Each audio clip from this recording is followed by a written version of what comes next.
Hi guys. तो कैसे हैं आप सब। कैसा हो कि एक दिन अचानक आपकी आंख खुले और आपको पता चले आपकी शादी हो गई है और आपकी मदर इन लॉ आपको कहे कि आपको अपने हस्बैंड को मारना होगा। लेकिन उस सूरत में आप क्या करेंगे? क्या आप अपने हस्बैंड को पॉइजन दे देंगे या फिर नहीं? तो कुछ ऐसा ही होता है हमारी हीरोइन के साथ। तो चले कहानी को शुरू करते हैं। जो कहानी आज मैं एक्सप्लेन करने वाली हूँ उसका नाम है I thought you are a time limited husband. और कहानी बहुत ज़रा मज़े की है। और चले कहानी को शुरू करते हैं। तो कहानी की शुरुआत होती है और हमें एक घर दिखाया जाता है जो बहुत ज़्यादा आलीशान था। और वहां पर बारिश हो रही थी और बिजली कड़क रही थी। तभी हमें खिड़की से कोई लड़की दिखाई जाती है। उसे कोई कहता है तुम्हारे पास 6 महीने हैं।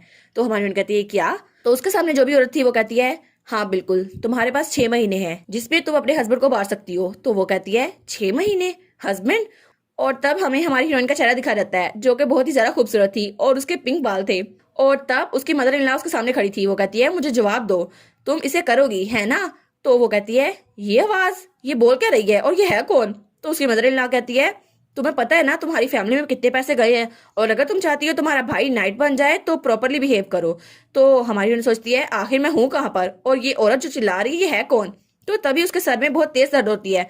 वो कहती है मेरा सर। और तब उसके दिमाग में कुछ यादें आती हैं जब उसका डैड कहता है तुम अपनी फैमिली की हेल्प करोगी एलिस? तो उसकी मदर इन लॉ कहती है हाँ हाँ बिल्कुल। तो तब उसकी मदर इन लॉ कहती है तुम कुछ नहीं कहोगी? तो वो कहती है क्या? एक मिनट, ये लड़की जो मेरे सामने है। तभी उसकी मदर इन लॉ उस पर हाथ उठाती है। वो कहती है अब तुम्हारी शादी हो गई है तो तुम डचेस की तरह बिहेव कर रही हो। और तब वो थी हरलीन जो कि वहां की विलन थी और वो उसकी न्यूली वेड हस्बैंड की स्टेप मदर थी। और वो ड्यूक फैमिली की लेडी थी या फिर डचिस कहें। तो हमारी बहन कहती है आखिर ये मुझे अपने ही बेटे को मारने के लिए क्यों कह रही है? क्या इसका दिमाग तो खराब नहीं हो गया? और तब वो कहती है मुझे माफ कीजिएगा मुझसे गलती हो गई क्योंकि मैं बहुत ज्यादा नर्वस थी। तो वो कहती है अच्छा तो चलो तुम्हें अच्छे से याद तो आ गया। तुम्हें ये बात याद तो है ना कि तुम डचिस नहीं हो और तुम मेरी वजह से इस घर पे आई हो ताकि मेरे बेटे को जहर दे सको, लेकिन दुनिया के सामने तुम उसकी बीवी हो। तो वो कहती है जी जी बिल्कुल। तो तब वो चिल्लाते हुए कहती है इस मिशन को 6 महीने से ज्यादा टाइम नहीं लगना चाहिए, समझ गई तुम? तो वो कहती है जी जी मदर। तो तब उसकी मदर इन लॉ आवाज आते हुए कहती है ठीक है तो तुम अब मेरे बेटे के साथ रहो, वैसे भी तुम्हारी शादी हो चुकी है। तो वो कहती है जी। और तब उसके जाने के बाद वो वहां जमीन पे बैठ गई थी। वो कहती है आखिर ये मेमोरीज थी क्या और ये चल क्या रहा है? तब वो अपने हाथों को देखती है और कहती है एक मिनट, मैंने तो अपने आप को देखा भी नहीं। तब वो जाके शीशे के सामने खड़ी हो जाती है। वो कहती है आखिर मैं ऐसे कैसे दिख सकती हूँ? और वो कहती है मैं कितनी ज्यादा क्यूट हूँ, मुझे पसंद आया। ये लड़की की तरह क्यूट है, उसके बाल भी कितने प्यारे हैं। और फिर वो कहती है नहीं नहीं ये वक्त नहीं है इन बातों का। तो फिर वो कहती है आखिर मुझे फर्क क्यों पड़ रहा है मैं कैसी दिखती हूँ? क्योंकि अपनी पुरानी लाइफ में मैं तो किचन में काम करी थी और मेरा बॉस जो कि शेफ था वो मुझसे हर वक्त काम करवाया करता था और मुझे 1 मिनट का सुकून भी नहीं था और मुझे तो मिनिमम वेज मिला करती थी। लेकिन एक दिन अचानक जब मैं काम कर रही थी तो तब वहां से पाइप फटा सिलेंडर वाला। और आखिरी बात जो मुझे याद थी वो था वहां धमाका जो कि आग का हुआ था और मुझे बस यही बात याद थी। लेकिन क्या सच में मैं मर चुकी हूँ? तो वो कहती है लेकिन अगर मैं मर गई हूँ तो कहीं ये ख्वाब तो नहीं है? तब वो अपने आप को चूंटी काटती है। तो वो कहती है नहीं नहीं ये तो दत्त कर है, ये ख्वाब नहीं है। तो वो सोचती है इसका मतलब है कि हांस ये यौन वो सच में जिंदा नहीं है। तो असल में मैं एक डिफरेंट लड़की हूँ जिसका नाम एलिस है।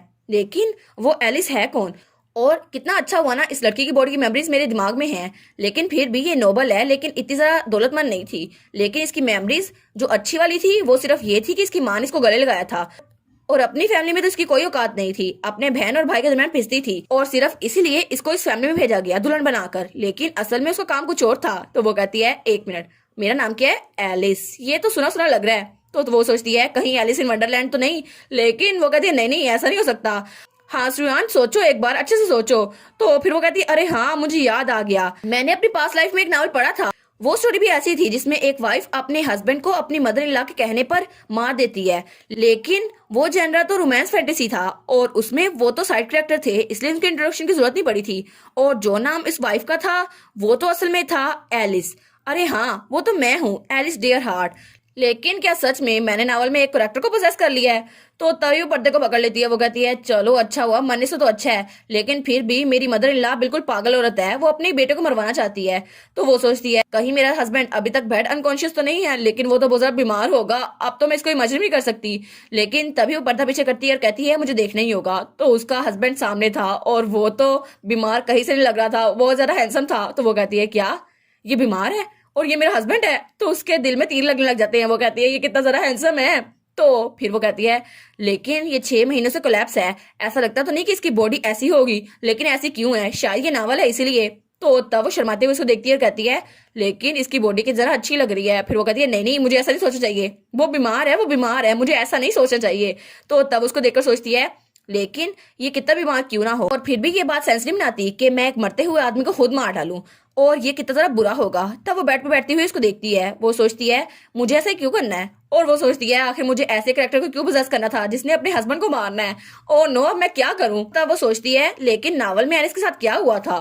तभी उसे याद आता है, वो कहती है एलिस डियर हार्ट जिसने अपने हस्बैंड को पॉइजन दिया था, उसको पूरी जिंदगी वहां पर कैदी बन के रहना पड़ा था। तो वो कहती है क्या क्या मैं सच में फिर से मरने वाली हूँ, लेकिन अभी तो मैं मरी थी, फिर से मरना जरूरी है क्या। तो वो सोचती है ये कितना ज्यादा इंसेन है, मैं पहले भी मर चुकी हूँ, अब दोबारा मरना जरूरी है क्या। और मेरा हस्बैंड वो तो सामने है, लेकिन मेरे हस्बैंड का भी मेरे साथ कोई ताल्लुक नहीं है, और ये तो खुद भी जिंदा नहीं है, मेरी हेल्प कैसे करेगा। तो तब वो मुंह बनाती है और कहती है अरे हाँ मुझे उठना होगा, ये कोई ख्वाब होगा। तब दीवार में सर मारती है तो उसका सर दुखने लग जाता है। वो कहती है नहीं नहीं ये ख्वाब नहीं है, और उसके सर में तो पूरा फावड़ा निकल आया था। तो तब वो बेड पे दोबारा बैठ जाती है। वो कहती है रोने से कोई फायदा नहीं होगा, मुझे कुछ ना कुछ करना होगा।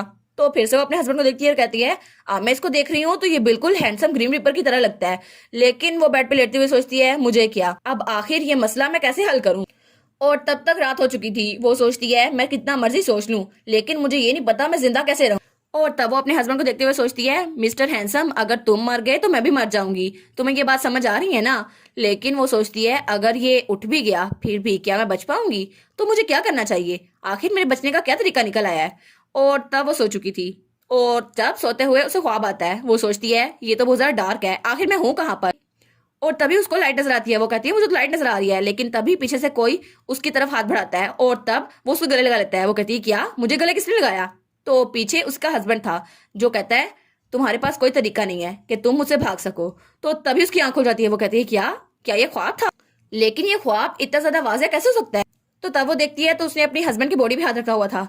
वो कहती है क्या मैंने क्या किया है। तो वो जल्दी से अपने हाथ पीछे कर लेती है। वो कहती है मैं जरूर पागल हो गई होंगी, मैं ऐसा कैसे कर सकती हूँ।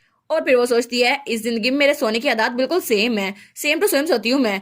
और वो सोचती है ये हस्बैंड जिसे मुझे मारना है इसका नाम तो कार्लस डियोरट है, और ये तो बहुत ही ज्यादा हैंडसम है, लेकिन स्टोरी के मुताबिक इसकी स्टेप मदर इसको इसलिए मारना चाहती थी ताकि उसका छोटा बेटा वहां पे हुकूमत कर सके और वो ड्यूक बन जाए। लेकिन आखिर में कार्लस अपनी आंखें ओपन नहीं कर पाया और वो मर गया। तो वो सोचती है इस हालात में जिंदा रह भी पाएगा ये या फिर नहीं, लेकिन मैं क्या करूं। तब वो बेडशीट को पकड़ते हुए सोचती है क्या सच में मेरी भी वैसी फेट होगी, लेकिन अगर ये मरने वाला है तो क्या मैं इसकी हेल्प कर सकती हूँ। तो तभी उसको बाहर से आवाज आती है मैडम क्या आप जाग गई हैं। तो वो डर जाती है। तो तभी वहां पर एक मेड आती है जो बहुत ही ज्यादा अकड़ू लग रही थी। वो कहती है मेरा नाम मैरिस है और आज से मैं आपकी सर्वेंट रहूंगी यंग लेडी, मैं आपके लिए फ्रेश वाटर लेके आई हूँ। और फिर वो कहती है लेडी क्विलन ने मुझे भेजा है जो कि वहां की डचीज है। तो वो सोचती है अच्छा तो उसने इसे यहाँ पे इसलिए भेजा है ताकि वो मुझ पे नजर रख सके। तो तब वो कहती है यंग लेडी। तो हमारी बहन कहती है हाँ क्या हुआ। तो उसने उसके सामने प्लेट में एक पानी रखा हुआ था और कपड़ा था। तो वो कहती है मैं फ्रेश वाटर ले आई हूँ जैसे आपने कहा था। तो हमारी बहन कहती है क्या फ्रेश वाटर, ये किस एंगल से फ्रेश वाटर लग रहा है। तो वो मेड हंसते हुए कहती है अरे हाँ इसको लगा था मैं इसके साथ अच्छा ट्रीटमेंट करूंगी, लेकिन अब तुम गुस्सा करो और मैं जाके मिस्ट्रेस को बताऊंगी, फिर तो तुम्हारी शामत आई की आई। तो हमारी बहन हंसते हुए कहती है थैंक यू सो मच। तो वो कहती है क्या, इसने कोई जवाब नहीं दिया। तो तब हमारी हीरोइन उस प्लेट को उठाती है। तो वो कहती है ये अभी मुझे कुछ नहीं कहने वाली। तो हमारी हीरोइन सोचती है आखिर मैं इस लाइफ से एक्सपेक्ट भी क्या कर रही थी, मैंने वैसे भी जिंदगी में ऑपरेशन ही सही है और मेरी पुरानी लाइफ से तो अच्छा ही है। तो मेड वहां चुप खड़ी थी। वो सोचती है ये ऐसा कुछ कर क्यों नहीं रही, ये मुझे ऊपर पानी क्यों नहीं फेंक रही। तो हमारी हीरोइन उस कपड़े से अपना मुंह साफ करते हुए कहती है पानी बिल्कुल फ्रेश है जैसे तुमने कहा था, थैंक्स मैरिस। तो वो मेड थोड़ा अनोयर रहती है। वो कहती है देखती हूँ कितने दिन तुम चल पाओगी।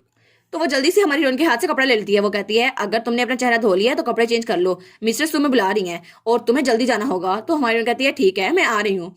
और उसके बाद उसने कपड़े चेंज कर लिए थे। तो मेड और वो डचेस के रूम के सामने खड़ी थी। वो कहती है मैडम यंग लेडी आ चुकी हैं। तो डचेस कहती है ठीक है अंदर आ जाओ। तो हमारी हीरोइन सोचती है हाँ मुझे अंदर जाना ही होगा। और तब वहां डचेस आराम से बैठी हुई थी सोफे पर और उसके पीछे उसकी मेड थी। तो हमारी हीरोइन सोचती है वाह ये जगह कितनी ज्यादा चमक रही है। तो तब वो उसके चेहरे की तरफ देखी जा रही थी। तो वो सोचती है अरे नहीं मैंने तो उसको हेलो ही नहीं कहा। तो तब वो कहती है मदर इन लॉ क्या आपको अच्छी नींद आई। और तब उसे ग्रीट करती है और वो सोचती है मैंने हेलो भी कहा फिर भी इसने मुझे जवाब नहीं दिया। तो उसकी मदर इन लॉ कहती है अब तुमने हेलो कर तो दिया है, अब आराम से यहाँ पर आकर बैठ जाओ। तो वो सोचती है क्या ये इतनी अकड़ू क्यों है, आखिर इसका मुंह ऐसा क्यों है। तो रजिस कहती है मोर इम्पोर्टेंटली क्या डॉक्टर पहुंच गया? तो उसकी मेट कहती है जी जी वो पहुंचने वाले हैं। तो हमारी हीरोइन सोचती है डॉक्टर, उसका क्या काम? तो तभी मेट कहती है मैडम डॉक्टर हेल्कन यहाँ पर आ चुके हैं। तो हमारी कहती है क्या डॉक्टर? तब वहां पर डॉक्टर आ गया था जिसके सिल्वर वाल थे और वो भी बड़ा हैंडसम था। तो वो कहता है ग्रीटिंग्स मैडम। तो हमारी सोचती है अरे हाँ मुझे याद आया, ये तो नावल का वही कैरेक्टर है ना, डॉक्टर हेल्कन, जो पॉइजन में बिल्कुल स्किलफुल था। और ये वही था जिसने ऑर्डरलेस और कलरलेस पॉइजन बनाया था मेरी मदर इन लॉ के ऑर्डर पर, और इसी की वजह से मेरे हस्बैंड को मार दिया गया था। तो तब जजिस कहती है तुम तो लेट हो हेल्किन। तो वो कहता है मुझे माफ कीजिएगा लेकिन मेरा पॉइजन उठाते हुए नीचे गिर गया था इसी वजह से। तो वो हमारी हीरोइन को देखता है और कहता है ओ तो क्या आप भी यहाँ पर काम करने वाली हैं? और तब उसे ग्रीट करते हुए कहता है आपसे मिलकर अच्छा लगा यंग मिस्ट्रेस, मैं हूँ डॉक्टर हेल्कन स्पैन। तो हमारी हीरोइन हंसते हुए सोचती है अच्छा तो तुम हो मेरी मदर इन लॉ के हंटिंग डॉग। तो वो सोचती है शायद मुझे इसके जरिए अपना रास्ता खोलना चाहिए। तो वो कहती है आपसे मिलकर भी अच्छा लगा डॉक्टर हेल्कन, प्लीज आप मेरा ख्याल रखिएगा। और तब हमारी हीरोइन सोचती है शायद मुझे इसके जरिए अपनी जिंदा रहने के लिए रास्ता ढूंढना चाहिए, लेकिन क्या मैं ये कर पाऊंगी या फिर नहीं? तो तब डचीज डॉक्टर से पूछती है तो क्या हम इसको ये पॉइजन दें तो क्या वो 3 महीनों के अंदर मर जाएगा? तो डॉक्टर हंसते हुए कहता है हाँ हाँ बिल्कुल, और वैसे भी ये हम स्मॉल अमाउंट में दे रहे हैं और इसकी वजह से उनके ऑर्गन्स डिके होंगे और फिर भी कोई ट्रेस वाकई नहीं बचेगा, इसलिए आपको फिक्र करने की जरूरत नहीं है, किसी को पता नहीं चलेगा। तो हमारी सूप अपनी शक्ल देखते हुए सोचती है ऑर्गन डिके होंगे लेकिन कोई इतना जालिम कैसे हो सकता है? तो डचीज हंसते हुए कहती है पॉइजन कैलियस को मार देगा है ना, बड़ा अच्छा है, लेकिन ये तो और भी ज्यादा अच्छा है, वो आराम से मर जाएगा। तो तब हमारी हीरोइन कैलिस को देखती है तो वो सोचती है ये कितना सारा घटिया है। तो वो कहता है हाँ हाँ एक्सपेंसिव, ये एक्सपेंसिव होगा इसलिए आपको फिक्र करने की जरूरत नहीं है। तो कैलिस सोचता है ये मुझे घूर क्यों रही है? तो डचीज कहती है लेकिन अगर उसके आर्गन डिके हो गए क्या उसे पेन फील होगी? तो कैलिस कहता है नहीं नहीं उसको पेन फील नहीं होगी, वो तो बिल्कुल अपनी नींद में मर जाएगा। तो डचीज कहती है चलो अच्छा हुआ। तो हमारी सोचती है ओहो ये उसके लिए बहुत ज्यादा रहम खा रही है लेकिन ये असल में रहम नहीं है। तो डचीज कहती है चलो लेकिन 3 महीने थोड़ी जल्दी हैं। तो डॉक्टर कहता है क्या? तो वो कहती है हाँ हाँ 16 साल की उम्र में वो यहाँ का ड्यूक बन गया था लेकिन उसकी वजह से उसकी सक्सेशन अप्रूव हो गई, लेकिन मेरा छोटा बेटा उसके 16 साल के होने में अभी 6 महीने बाकी हैं, इसलिए हमें उसके 16 साल के होने तक ब्रांच को थोड़ा और पुश करना चाहिए ताकि वो तब तक जिंदा रहे। तो डॉक्टर कहता है जी जी आपने कहा कि आपका बेटा बनेगा, ठीक है तो मैं स्लीपिंग पॉइजन बना दूंगा ना, तो वैसे भी आपने मुझे कहा था स्लीपिंग पॉइजन बना दो। तो डची कहती है हाँ तुम टाइटल अपने पास रखो लेकिन मैं डची को मैनेज कर लूंगी, और वैसे भी जब तक मेरा बेटा अडल्ट ही बन सकता तब तक मैं ही डचिस हूँ। तो डॉक्टर कहता है आप फिक्र ना करें, मैं स्लीपिंग पॉइजन को कंट्रोल कर सकता हूँ, उसकी वजह से वो 6 महीने में मरेगा। तो डची कहती है क्या तुम इसे डिले कर सकते हो? तो वो कहता है हाँ हाँ मुझे बस उसके अमाउंट को कंट्रोल करना होगा जो ड्यूक को दिया जा रहा है। तो हमारी सोचती है क्या अमाउंट को कंट्रोल करना है? तो तब वो कहती है मदर क्या मैं इस अमाउंट को कंट्रोल कर सकती हूँ? उसकी मदर इन लॉ कहती है हाँ बिल्कुल तुम ऐसा करोगी। तो तभी वहां पर एक मेड आती है, वो कहती है यंग लेडी और यंग मास्टर ने आपको एक लेटर भेजा है। तो उसकी मदर इन लॉ बहुत ज्यादा खुश रहती है, वो कहती है सच में मेरे बच्चों ने मुझे लेटर भेजा है, वो तो अकेडमी में बहुत ज्यादा बिजी होंगे, चलो उसको ले आओ। तो हमारी हीरोइन सोचती है क्या सच में ये कितनी ज्यादा डिफरेंट लग रही है अपने बच्चों के लिए और उसके लिए जो कि ड्यूक वहां पर बिस्तर पे पड़ा हुआ है। तो वो कहती है मदर तो फिर मैं अभी लीव लेती हूँ, मैं अभी जा रही हूँ। और डचिस कहती है हाँ ठीक है तुम जाओ यहाँ से, और उसके बाद वो कमरे से बाहर निकल गई थी। तो तब वो कहती है डॉक्टर क्या मैं आपसे थोड़ी देर के लिए बात कर सकती हूँ एक खामोश जगह पर? तो वो कहता है जी बिल्कुल। और उसके बाद वो मेड बाहर ही खड़ी थी, उसको हमारी हीरोइन ने कहा था हम लोग एक इंपॉर्टेंट मैटर डिस्कस करने वाले हैं तो तुम प्लीज बाहर ही रुको। तो वो मेड कहती है आखिर क्यों उसने मुझे बाहर रोक दिया, मुझे उसकी बातें सुननी थी। तो हमारी हीरोइन कमरे में आ गई थी, वो सोचती है अच्छा तो ये है हेल्कन का स्टूडियो, ये साउंड प्रूफ तो है लेकिन फिर भी कन्वर्सेशन के लिए बिल्कुल परफेक्ट है। तो तब पीछे वो बुक शेल्फ को देखकर सोचती है तो ये है वो। तब डॉक्टर कहता है माय लेडी मैं आपको स्लीपिंग पॉइजन के डोसेज के बारे में बता दूंगा, आप जरा यहाँ पर देखें। तो वो कहती है डॉक्टर हेल्कन आप तो 35 साल के हैं ना, और आप तो मेडिकल एक्सपर्ट हैं और आपकी हॉबी पॉइजनस प्लांट्स को कलेक्ट करना है ना? तो वो कहता है माय लेडी आप आखिर ये बात क्यों कर रही है? तो वो कहती है मुझे तुम्हारे बारे में बहुत कुछ पता है। वो कहता है मुझे नहीं पता आपको इस बारे में कैसे पता, लेकिन आप मुझ में बहुत ज्यादा इंटरेस्ट ले रही हैं। तो वो कहती है हाँ हाँ तुम मेरी मदर के जरिए यहाँ पर आए हो इसलिए मुझे पता है, तुम्हें ये नहीं होगा कि मुझे ही सब कुछ पता हो। वो कहता है हाँ हाँ लेकिन मुझे क्या फर्क पड़ता है, मेरे पास कोई चीज छुपाने के लिए नहीं है, और वैसे भी अगर आप मेरे साथ बदतमीजी से बात करेंगी तो मैं मैडम को बता दूंगा, वो इस बात को बर्दाश्त नहीं करेंगी। तो हमारी बहन कहती है अच्छा तो मैडम तो सच में इस बात को बर्दाश्त नहीं करेंगी कि तुमने ड्यूक की प्रॉपर्टी में ये सब कुछ किया हुआ है। तो वो कहता है क्या मैंने क्या किया हुआ है, प्लीज आप क्या बात कर रही हैं, ऐसे ना कहें, वैसे भी आप बकवास कर रही हैं। तो वो कहती है वहां पर देखो। तो वो कहता है क्या वहां पर? तो हमारी बहन कहती है उस शेल्फ को अभी मैं गिरा दूं तो सबको पता चल जाएगा तुमने वहां पर क्या छुपाया हुआ है। तो वो कहता है नहीं आप ऐसा नहीं कर सकती।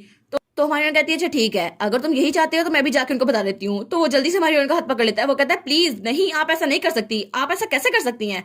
तो हमारी बहन स्माइल करते हुए कहती है हाँ मैंने नावल में ये सब कुछ पढ़ लिया था, इसलिए मुझे पहले ही पता है। उस शेल्फ के पीछे उसकी एक पर्सनल स्पेस है जहां पर उसने पॉइजनस प्लांट को कलेक्ट किया हुआ है और वो बहुत ज्यादा रेयर हैं। मेंशन की प्राइस के मुताबिक हेल्कन इस कंफ्यूजन का एडवांटेज लिया कि कैलियस वो कोलैप्स हो गया है और इसकी वजह से वो अपने पॉइजनस प्लांट यहाँ पर उगा रहा है। तो वो सोचती है ये आदमी अपने एक्शन से इतना सारा बुरा तो नहीं लग रहा, लेकिन इतना अच्छा भी नहीं लग रहा। चलो मुझे इसकी वीकनेस तो पता चल गई, अब तो ये अच्छा हुआ। तो तब वो हंसते हुए कहती है हेल्किन, अगर मैं इस बात को मैडम को रिवील कर दूं क्या तुम बच पाओगे? तो वो बहुत ज्यादा डर गया था। तो वो कहता है नहीं, अगर ऐसा हुआ तो मैं तो मौत से बच ही नहीं पाऊंगा, उसकी वजह से वो मुझे मार देंगी या फिर मुझे पॉइजन दे देंगी। तो हमारी कहती है फिक्र मत करो, मैं नहीं चाहती कि तुम मरो, वैसे भी हमें एक ट्रांजैक्शन करनी होगी। तो वो कहता है क्या ट्रांजैक्शन? तो हमारी कहती है हाँ बिल्कुल, मुझे एक चीज चाहिए, अगर तुम चाहते हो तो वो मुझे दे सकते हो। तो वो कहता है क्या क्या चीज चाहिए आपको? और उसके बाद सीन चेंज होता है और हमें हमारे हीरो का कमरा दिखा जाता है। तो वहां पर एक आदमी था, वो कहता है यंग लेडी। तो हमारी उन्होंने कहती है जी। तो वो कहता है मैंने सुना है कि अब से आप ड्यूक की मेडिसिन को मैनेज करेंगे। तो हमारी उन्होंने सोचती है ये आदमी, ये तो ड्यूक का बटलर है जो है अडोल, और ये तो ड्यूक का इकलौता आदमी बच गया इस मेंशन में और सिर्फ इसी को ड्यूक की फिक्र है। और उसकी मदर इन लॉ जो कि वहां पर आती थी ताकि ड्यूक के बारे में किसी को पता नहीं चल जाए, लेकिन वो हर मुमकिन कोशिश कर रहा था कि ड्यूक होश में आ जाए, लेकिन ड्यूक की मॉम पब्लिक इमेज की वजह से हमारी हीरोइन को वहां पर ले आई। और तब वो कहती है इसके अलावा उसने बटलर को कैरियर से अलग कर दिया और ड्यूक की डेथ को इंश्योर करने के लिए एलिस यानी कि मैं यहाँ पर आ गई। तो वो कहता है माय लेडी। तो हमारी कहती है अरे हाँ, मैं ड्यूक की मेडिसिन को संभाल रही हूँ, तो फिक्र करने की जरूरत नहीं है और मैडम ने ये कहा है। तो वो कहता है अच्छा ठीक है, तो प्लीज मुझे मेडिसिन लाने दे। तो वो कहती है नहीं नहीं, मेडिसिन तो मेरे पास है, देखो ना ये देखो, और अब तो तुम्हें यहाँ से जाना चाहिए। तो वो कहता है क्या?